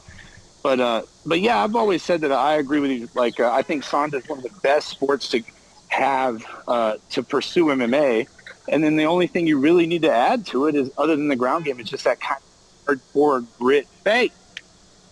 And that hardcore grit and determination those wrestlers have, to where, like, they're dogs, man. They're dogs on a bone that will not let you have it. Yeah, I know. It sounds like you're herding cats there. Are you dealing with your daughter? No, my son has his hand in a mower. Yeah, exactly. He's crazy. Yeah. So no, I agree. I mean, but I think it's a good base, and I mean, I remember here in Beijing, like maybe 6 years ago, I'd regularly go to an open mat at a gym where a bunch of 1FC guys were training out of. So a lot of the 1FC competitors, some of them were there were quite a few of them living in Beijing, and they were Brazilians as well, a couple. Like Leandro Ateides, he's one of them that was there, and he's like a former big champ in 1FC. And he was a jiu-jitsu coach as well as an MMA coach in Beijing. So they do that, and they train out of Beijing. But, I went with my old coach to the gym. He's an American, also a Gracie Barra black belt. And he told me, come with me. I'm going to go to these open mats on Wednesday mornings. I'm like, perfect. And I'd go, and it would be, it's no-gi. So it would be, it's not specifically in the gi. It's aimed more at the guys that are doing 1FC. And you don't know who would show up. And so a lot of the people, I'd never seen them before. I had no clue who they were. And I remember there was this cauliflower-eared kind of Chinese guy. He was roughly my age. I could see he was about my age, a little bit shorter than me, stocky. And we'll do like 30 minutes to start just throwing and takedowns. And get back up and just do that. That would be part of the warm-up. You do like 2 minutes with each person and just keep rotating. And I got to him, and I didn't know who he was. And I just remember putting him in a collar tie, and the next thing I just saw the ceiling. And I was like, what the fuck happened? How did I end up here? It was so fast. And then, I found out afterwards he was a former national team freestyle wrestler and a national champ back in the day. We're talking like 20-something years ago. And then he started training at the gym with us, and I learned a lot just by sparring with him. Don't put your hand there because he's gonna make you pay for it. Keep your hip here, and I ended up stuffing a lot over the years. I ended up learning how to stuff him all the time, But he was really, like you said, a dog on a bone. Like once he gets something, he's just gonna keep going at it, even at his age, and we're like in our 40s, So yeah. Yeah, it's it's cliche because people say it all the time, but there's levels to everything, man. And sometimes, even when you've trained for a long time, you train for a long time, and when you bump into someone who's done it longer and done it more, it's always like, damn. For me, I used to always think like, shit, I thought I'd done this long enough to stop getting my ass kicked this bad. But you also have those ebbs and flows, haven't you? I mean, you definitely know that. Like, you'll be feeling at the top of the world, you'll be mauling everybody every day. Everything just feels right. You're reacting correctly. You're controlling. You're finishing right. That goes on for about 2 weeks, and then you'll have like 2 weeks of that thing that you said earlier, where you just eat shit for 2 weeks, and everyone's making you eat shit, and you just can't understand why. So that's how it goes, right? Yeah, man. Like, oh, dude, it happened the other day in the gym. We have one of my best friends who trains as a brown belt, and he's very, very good, man. Like, I mean, he's competed a lot. Like, I mean, he's very good, and as good as you can be without dedicating your life to it. You know what I mean? Yeah. And so there's this kid we used to train, and he had moved when he was 12, and he came back, and now he's 17. And in the last 5 years, he's been training at a really good jiu-jitsu gym that has a ton of guys, a very serious competitive gym in Austin. And he's small, like the brown belt. My friend is a brown belt. They're both about 140 pounds. And my friend comes and sits down. He rolls with this kid, and this kid, subs him like 5 times in the round. And he comes and sits down. He goes, shit, man. I forgot what it felt like to get my ass kicked like that. And I was like, yeah, it sucks, right? It's like, yeah, it definitely feels like I remember it. Yeah. I mean, I'm one of the oldest guys, and in China, I'm at my belt level as well. There's not many people at my age, so like I competed a couple of years ago, and I had to compete at two or three age divisions down. But like, we always get it. Like, even yesterday morning, we get visitors, and they're young, and they're 20-something, and I'm training in the morning class. Like, that's the monsters that I train with. I don't do the evening classes because it's the lunatics that are the ones that will not work and go train in the morning. That's like, those are our core group, so it's usually higher level belts, and guys come in from other gyms as well. And like yesterday, and I have to deal with this because they're 20-something, and I don't look 40-something, and then they see my belt and they just want to try eat me, So I'm like, I'm gonna have one of those days today, because there's a couple of young, athletic, basically full-time, purple belts, brown belts that are trying to take my head off, So yeah, dude. Yeah, if you're ranked, they're gonna come after your ass. Yeah, that's it. They're not shy about it. I mean, they're like, hey, you want to roll? I'm like, Jesus, yeah, sure, let's roll. But yeah, and then you have good days. Like yesterday, I had a really good day. The guy got cocky, and that didn't end well for him. But you have days that you're just surviving. Like, oh, jeez. And then the next one's lined up, and I'm like, guys, I'm fucking 45. You're 22. You're not even half my age. So. Yeah, I'm the same way, man. I avoid those motherfuckers like the plague, bro. Like, yeah. I'm not trying to come out here and get smashed today, guys. Like, I gotta go home and watch Netflix, dude. I don't have time. Oh my! Yeah. Like, I watch these dudes go in, and they just go after each other every round, every day, and I'm just like, it's mind-numbing to me that I used to be like that. Like, why the hell do you yourself? Like, but it's part of it, man. For sure. Good to get when you're a young dude. Yeah. Dragon Body, Tiger Spirit, a translation and explanation of the classic text of Xingyi is available now. This critically acclaimed work presents, translates, and explains the core classical texts of the art of Xingyi, many of which have been utilized by other arts, including Taiji Chuan, Bagua Zhang, and others. Available in hardcover, softcover, and ebook versions. Get your copy today from MushinMartialCulture.com or from Amazon. Take your practice to the next level with Dragon Body, Tiger Spirit.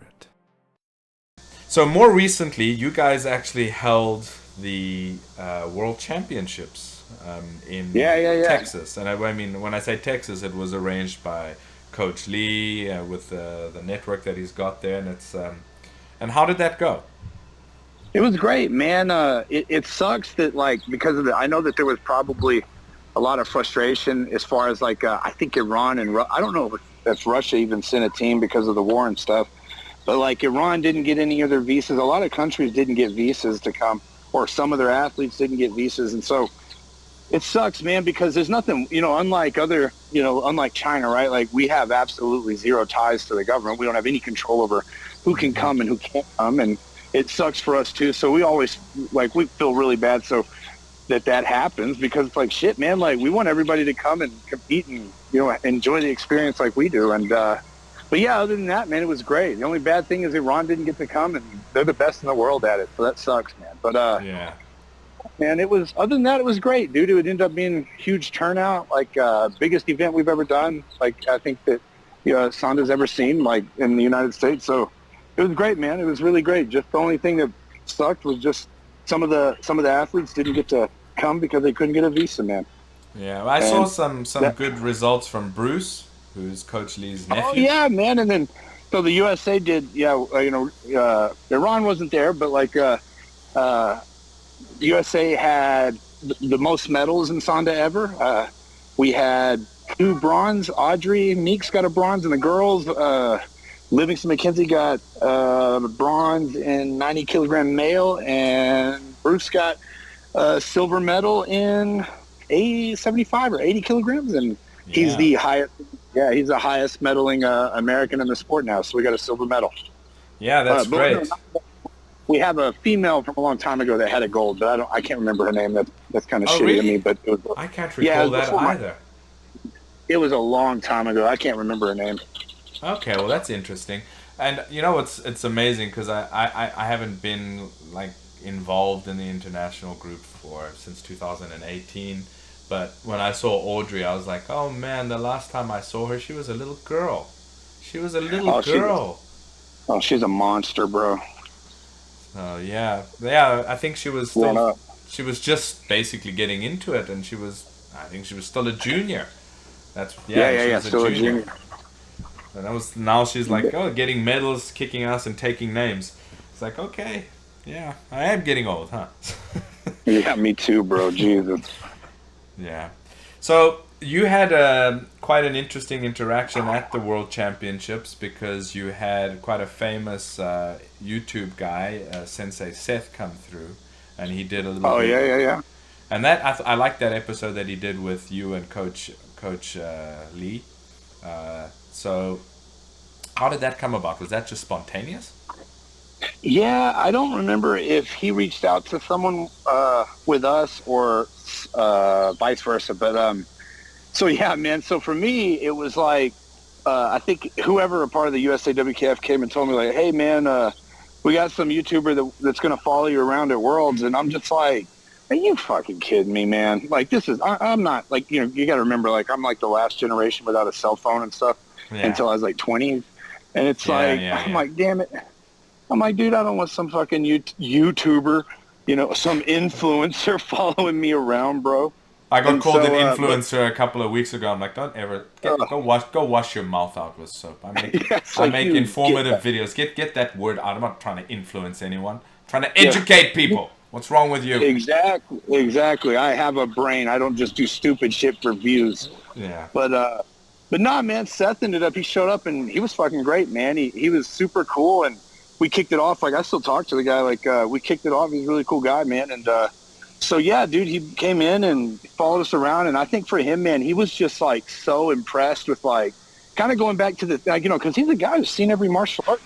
You know what I mean? It all, because he travels with all these videos, and he's no slouch, bro. He's he came and did another video at the gym, and Seth's fucking good, man. He can fight. He knows what's up. He's been training for reals, and. I want to talk about the second video in a second, for sure.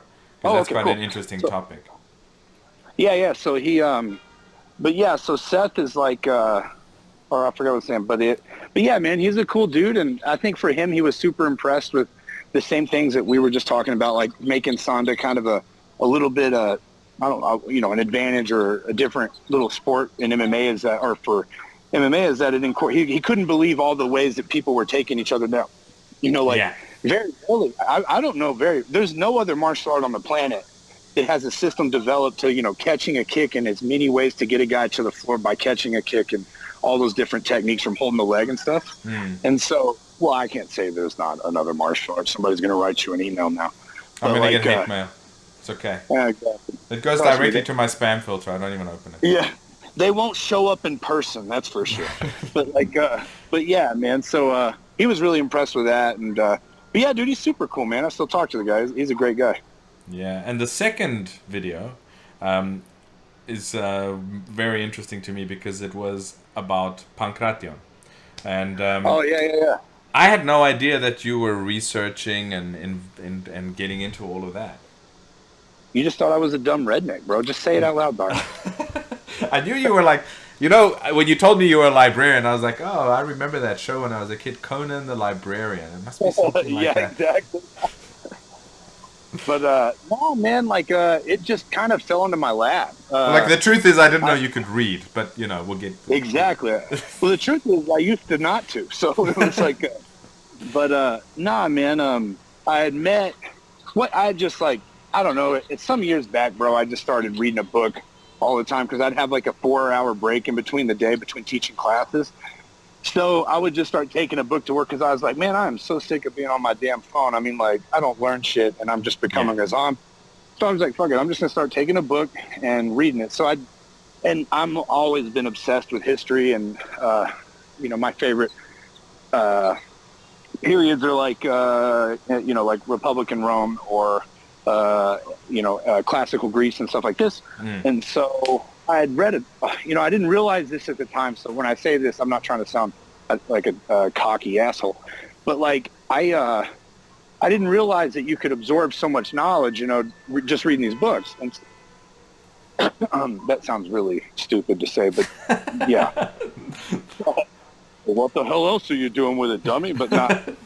But yeah, man, what I mean is one day I was running my mouth off about Greek wrestling, and I had all these wacky theories about how I thought it maybe it interplayed with the way they fought war and their culture. And this jiu-jitsu class, and this kid's like, yo, you got to come talk to my boss. I'm a TA for a classics professor. And I'm like, oh, shit. Like, you know, he's going to laugh at me. I'm just a dumb meathead, bro. I don't know nothing. And then, but yeah, man, I looked the guy up because I was all nervous, and you know, he'd written like 6 books and dedicated his life to, you know, the study of Greek and Latin and ancient Greece and Rome. And he, so I met with him, man, and we were just talking about some of the things I found interesting. And he's like, yo, you need to change your major, and you need to come work with me, and we need to work on this because nobody is talking about the things you're talking about. Because at the end of the day, most good scholarship in, I would say, you know, like Victor Davis Hanson was like this, like, is they bring their life experience to bear on whatever subject they're talking about, right? Like, so like for me, it was like, I don't think there's been a whole lot of dudes that have studied ancient Greek culture who spent 25 years of their life just trying to see if they can get the shit kicked out of them. You know what I mean? So there's a lot of insights that I had that, you know, that are interesting, I suppose. And it's just turned into this giant project. But yeah, so that video was about pankration because ancient Greece had a sport that is essentially MMA. It's like no holds barred. Like I think you can't eye gouge and fish hook, maybe something like that. Now there's some other things that, you know, there's like they've found some rules at some site somewhere, and it doesn't necessarily mean it applied to the entirety of the sport. Yeah, no, there were sometimes separate specific rules for different events in different places. Like some of them would say you can punch and kick, but there's no ground stuff. So, but we know for the most part, just from inscriptions, we know from writings, we also know from statues and artwork that there's a whole other side to it too. So yeah, and it's I think one of the more interesting things about that, man, is think about this. The evolution of mixed martial arts, right? From traditional martial arts to mixed martial arts, if you want to call it that, like at least a sport that would resemble pankration, right? On large scale. Yeah. No, we've only been doing it, like you look at jiu-jitsu, right? How old is jiu-jitsu? Let's say 150 years old, maybe? Yeah. And take like the level of technicality in fighting that's gone from Hickson Gracie to, you know, what you see in the UFC today, right? Yeah. That's only been, unbroken line of technical progression for 150 years. Well, these dudes were doing it for 1,000. Yeah, so continuously. I'm like, right, and under competitive rule sets and a competitive environment. like ancient Greek culture has an agonistic culture, which is essentially competition breeds excellence. Yeah. So like ancient Greece was obsessed with sports. So it's even probably on a larger scale than we have today. So shit, man, I constantly obsessed about like how hard or how good were these dudes? You know what I mean? Like, cause we see like, there's a carving or some stela on the Pantheon that has a centaur heel hooking a guy. So they clearly knew all the techniques we knew. Well, I had a theory about some of the origins of the centaur themselves. I was thinking that it was guys that excelled at the grappling in Pankration or in wrestling, and it seemed like they had more limbs. And yeah. You know, because you know what it's like when you're wrestling or you're grappling with somebody who's really skilled. It feels like he's got 4 arms and 4 legs. You know, so. Yeah. It's it's cool, man. Like, I mean, and it's these people were all about it, man. So I'm just constantly obsessed with like, and then it goes back to what we were talking earlier. Like that same culture developed Western philosophy and Western culture and democracy, and it's just kind of like, damn. Like, I wonder if those things would have ever came about if they didn't have this obsession with combat sports. Yeah, and it's also interesting that if you imagine if it didn't stop and it continued to this day, what it would be like, you know, and what levels these guys would be at, you know, so, and not just these guys, but the general population, because you can kind of see a spillover in general understanding of combat, the more widespread or, widespread and practiced, but also viewed a specific event is. You can watch something and pick up habits that affect society even without those people directly practicing it. So it would have been really interesting to see, because you know, I mean, the Greek world kind of collapsed. It kind of became the Roman world. Things changed. Christianity came. People kind of changed their outlook because people don't realize that the old sports were also as much a religious aspect as they were a physical one. So things changed. So I mean, and then it was interesting that you guys did that episode, and it's quite cool that you guys are looking and researching into that. I see that the professor has published a book on the subject. Oh he has a book with one of my friends named Joshua Kolseth. Okay. He's part of our research group, and the book is called Agony, and it's on Amazon. And so that's their first, our little group's first endeavor into publication is it's a book more about Josh's experience in jiu-jitsu, because he was still, I think when he started working on it, he was probably a blue belt.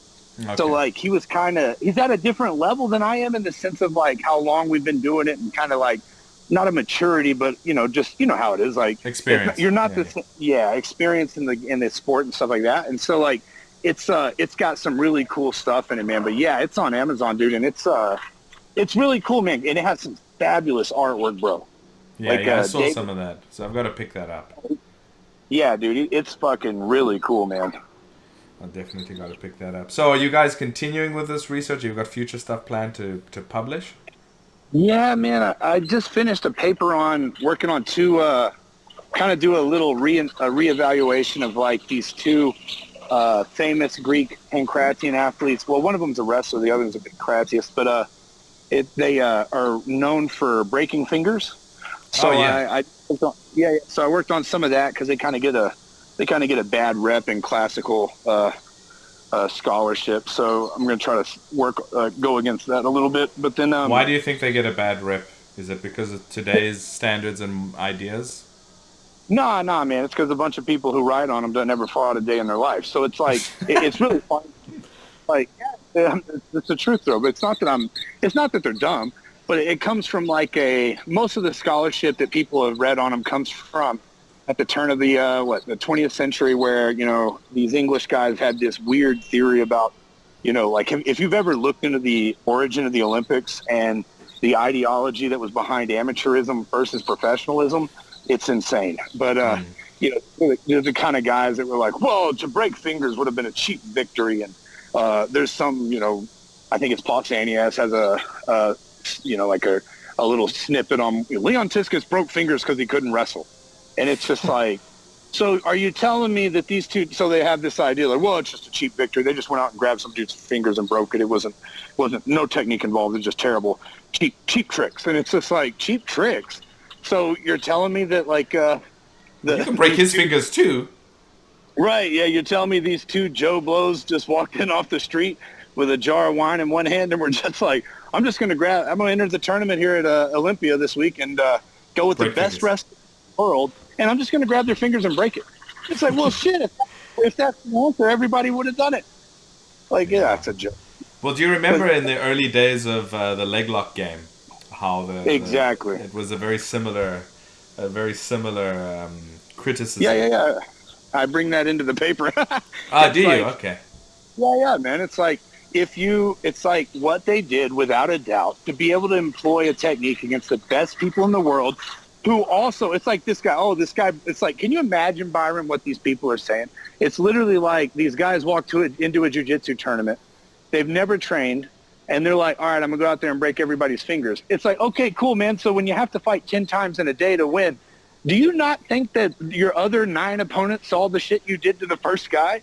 Like, so it's like, well, I ask them, it's the same thing with the leg lock. It's like, you can like it or not, but if the guy can come in and beat you with it, you better adapt or you better evolve. Learn how to at least defend against it and how not to get into that position. If you don't want to finish with it, it's another story.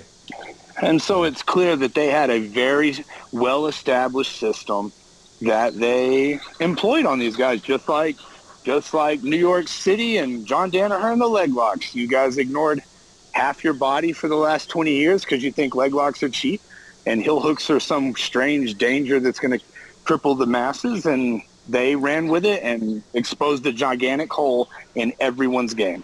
I'll tell you, there were Brazilian black belts that would sit and tell me with a straight face, "Oh, leggy loki, he's no worky on me. He's no worky on me." I'm like, what? I'm very, yeah. What do you mean it doesn't work on you? No, she heals your hooky, it's no work on me. I'm like, oh, come on, man. Our anatomy is the same. No, there's no work on me. Like, you see him 7 months later and he's learning and he's using leg locks. I'm like, oh, what happened? Well, it's working. Yeah. If you know a couple of entries and you know how to control leg entanglements, a white belt will beat a black belt. Yeah, because it's like, if you don't understand that game, it is literally like not understanding somebody's open guard game or Delihiva, and you're going to get exposed, man. And so, yeah, I'm definitely had the same dude say the same shit to me. But I also had one, I can't remember if it was Doug or somebody else. He goes, I appreciate this. You don't have to like him. That's fine. But he goes, oh, man. He goes, leg locks are like a kick in the balls, man. It works, but it's cheap. And I'm like, all right, cool. I can respect that. If you enjoy the Drunken Boxing Podcast, as well as all the other Mushin martial culture endeavors, please do support us if you can at patreon.com. We have 2 support tiers there that you can pledge to help us continue to do the work that we do and continue to bring you the podcast as well as all our other works. If you would like to make a once-off tip or donation to our endeavors, please visit the link listed in the show notes or scan the QR code here. Thank you to everyone who supports us. Yeah, look, I mean, the key to it is the whole game in the setup. So you got to learn how to stop it. You can call it cheap, like, I mean, that's fine. I'm not a big fan of using. I'll take it if you give it to me, but I'm not a big fan of going after that as a primary strategy. I prefer to work on your upper body, but you got to learn how to not put yourself in a position where you're going to get locked like that, and how to deal with it once they start getting into that position. So. It's just, yeah, man. Everybody has their preferences. Like mine is double guard pulling. It's like it's just like fuck, man. You got to know how to wrestle, bro. Like I like jiu-jitsu for me. I don't pull guard unless I'm exhausted. So I don't pull guard. Pull guard only in practice because I'm lazy. But it's like exactly. Me, it's like I hate that shit. Like it's like, well, you don't have to have good wrestling to be good in jiu-jitsu. Like, well, you don't have to have good closed guard either, asshole. But you practice that. Yeah. And it's just like, man. And then, like, sometimes at a high level, it's like, especially in gi jiu-jitsu, man, like anything under 140 pounds is almost unwatchable for me, man. It's just 2 guys, leg entangling and berimboloing the hell out of each other. And it's just or inverting. Geez. Yeah, this is boring, man. Like, and then it's kind of like, I think Livingston and I were talking about it the other day. It's kind of gotten to this point to where you have a sport that's derived from a martial art, that's kind of lost the spirit a little bit of the martial art in a sense. Yeah. To where it's like, it's just kind of like, shit, man, how are you not going to wrestle? You know what I mean? Well, you can like, take anything to an extreme, and I think that's just one of the negative downsides if you take the competitive side of it to the extreme, because you're just looking at the rules and how you can, well, basically manipulate I wouldn't say manipulate, but work within the rules as best as possible. That might not be a method you would use in terms of combat just so you can win. And now that's not really the problem with the sport. That's just the reality of having rules.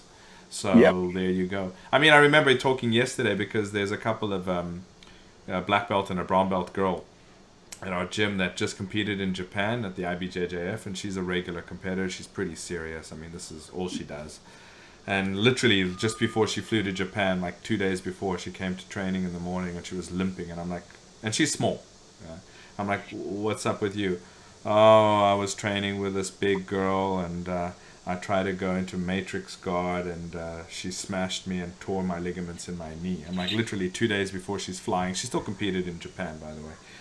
And I was sitting there, I didn't say anything to her, and I'm like, how big was this girl? Because I was wondering who was she sparring with, and then they told me who she was sparring with. The girl's like outweighed her by like 30 kilos.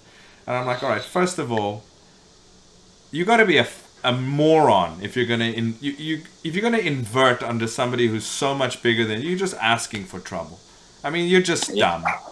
That's all. That's where you got to use your martial arts brain, right? Yeah, gravity's real, man. Like it's like, you know, like, well, unless you're Terrence Howard, then it's not real. But like, I don't really know shit about that. But it's like, it's kind of funny. But yeah, man, it's like for me, I look. You got to have the linchpin system. The linchpin system. Yeah, bro. Whatever the fuck that means, man. I saw they got Eric Weinstein on there to try to correct him, and sometimes that dude annoys me too. Well, I don't think he understood what Eric was saying. I mean, I didn't understand half of the stuff Eric was saying. Yeah, so when I hear them talk about it, I'm like, yeah, bro, you're not going to believe this, but you and Terrence are the same in my book. Ain't nobody know what the hell you're talking about, man. Like, he's like pulling it. Hey, Jamie, can you look up this 7C digit 4 Peters equation? It's like, why the fuck are you showing us this? We don't know what you're talking about, man. Like, there's 3 people on the planet who know this stupid shit. And 2 of them are dead. Oh, yeah, exactly. Yeah, you're really showing Terrence who's right and wrong now. Like, he doesn't know, and we don't know either. Yeah, no, I mean, coming back to it, it's like, inversion. I mean, there was a training buddy of mine. He's a Chinese Shuaijiao wrestler. He's from New Zealand. Big guy. He's lived in China. He just left China recently, but he's lived here for a very long time. But he's heavy and he's tall. He's over 6 feet. He's probably 6'4", 6'5" maybe. And he's heavier now because we're older, so he probably weighs around 120 kilos. You don't invert under that. You become a pancake with a broken back. So you know. It's like somebody the other day came up to me because they got hurt rolling with a big dude. I'm like, hey man, you realize that he's 3 of you, right? Like, if he trips and falls on you, you could get hurt. Yeah. And so, and then I like that. And then sometimes the bigger dudes will come and be like, well, little Gage is trying to kill me in there. And it's like, yeah, motherfucker, because he weighs 100 pounds. He's fighting for his life. Like, you're, of course, he's like, he's always just going so hard. It's like, yeah, because you're 60 pounds bigger than him, man. Like, he's trying not to die in there. Yeah, so true. Yeah. So what's next on the cards for you, for UMA, apart from Netflix and chill? Yeah. So like, man. Like, we're just trying to like ride this momentum from like the same USA team because now 3 of them qualified to go to World Cup. Yeah. I can't remember if the United States ever had anybody qualify to go to the World Cup before, but like, but yeah, man, so we got that in Australia. We got Pan Ams. They're hosting it in San Francisco this year. So we got that in San Francisco. So we got about 3 more big events until the rest of this year, man. And then the gym, man, it's just full of guys that fight MMA and compete in jiu-jitsu and regular dudes that train and nerds and all sorts of strange folk. Would you say you've had a bigger interest since the Worlds and the exposure that it got? Oh, absolutely, bro. Like, Seth's videos were a big deal, man. Like, absolutely. We've probably had 3 or 4 visitors that have come by the gym just to train with us because they were like, man, we've always saw these videos of Sanda in China and stuff and the world's videos, but we never can find anybody that trains it. And so like we've had a lot of guys just stop by to come train with us. Oh, and that's so, great. yeah, so it definitely brought a whole nother level of exposure by getting Seth involved.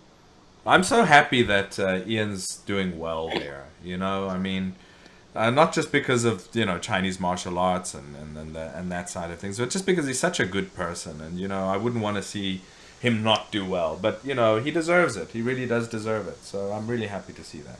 Yeah, man, he's a great dude. He's one of those dudes, bro, like, especially, like, you're familiar with this, but, like, with all the politics and all the stupid shit that comes inside, like, you know, these kind of sports, he's just one of those dudes, bro, that's always been, you know, very humble. Like, but he's a fighter, man. He's like, it's just like, he knows what's stupid and what's not. And he's always been, but the best thing for him, man, is he's always treated the sport with the intention of like, yo, if this is going to be big, we have to respect it as if it's big. We gotta set the stage big. You know what I mean? You can't just like, let's go play kickball in somebody's backyard and expect we're going to start this giant league. It's like, nah, man, we're going to set it up and make it look professional and hold ourselves to a certain professional standard, and we're going to pursue it. You know what I mean? Yeah, that's great. Yeah, so carry on. I mean, I'm rooting for you guys. So I don't want to keep your whole night. You've got cats to herd there. We'll probably maybe follow up when you're ready and you've got some other published work that we can maybe just focus on a specific subject. But it's great to hear your background and your perspectives. Nah, man, and you're next, because now we got to set up one for you to come on to our little scholarship. Oh, yeah, talk about your podcast. Talk about your podcast. Man, so David and I, so if you watch the video, David and I have a podcast we do for our academic work called Grappling with the Classics, and it's on iTunes or iPodcast, whatever app. Man, like I said, I've only been on this phone for 10 years. But yeah, man, so it's we really like one of the things I want to talk to you about is I've been wanting to see, like, I really want to do a deep dive in like the, you know, this Eastern martial arts philosophy and see how it rings to the stuff we work on. And really, man, it's just kind of just like the conversations we've been having. Like, it's kind of like bringing this stuff in. There's a historical element, and it's obviously focused more towards the classical world. But yeah, man, all things fighting and thinking, and usually anything that makes somebody better. That's kind of what we're interested in. So, but yeah, we'll definitely get you on there because I want to hear what you have to say, because nobody's lived it harder than you that I know of. Well, definitely, I'll be honored to be on. Except that one guy. Except that Marshall Lovell guy, the guy who does the Mongolian wrestling. Yeah, I've had him on a couple of times. I know. I listened to it. This dude's my spirit animal, bro. Well, like guy. You should reach out to him. I'll put you guys in contact. Yeah, I'll try to get him on the podcast. But damn, that guy's cool, man. I've been watching him since he was in New York doing Swaijiao. Yeah. I was just like, damn, that's cool, man. When somebody takes something they like and just goes after it, no matter how popular it is, you know. Out in the middle of nowhere in the grasslands, and he's just like, I'm here, bro. I'm wrestling. Yeah, and he wants to get good at it, bro. And it seems that he's doing everything he's got to do to get good at it. Like, it's really cool. Yeah, for sure. But no, man. Let me tell you, it doesn't come without hardships and other difficulties, not even directly connected to the wrestling. But let him tell you about that. Yeah, that's why he's my spirit animal, because I have a little bit of I've been over there a lot, so I can only imagine how hard it is. Yeah, for sure. All right, man. Well, it's been great chatting. We'll get some contact details. The podcast that you run is called Grappling with the Classics, so those that are interested can look up that. We'll put some info in the show description, etc., and whatever other details you want shared publicly, I'll get them from you afterwards. Man, I really appreciate it, brother. I do too. I appreciate you. Say hi to Coach Lee. Tell him he's next on mine. We'll just set that up when he's got some time, because he's a busy man. And we'll get into it. We'll get into it with him too. Sounds good, man. You take it easy, brother. You too. Okay. Bye for now. Bye.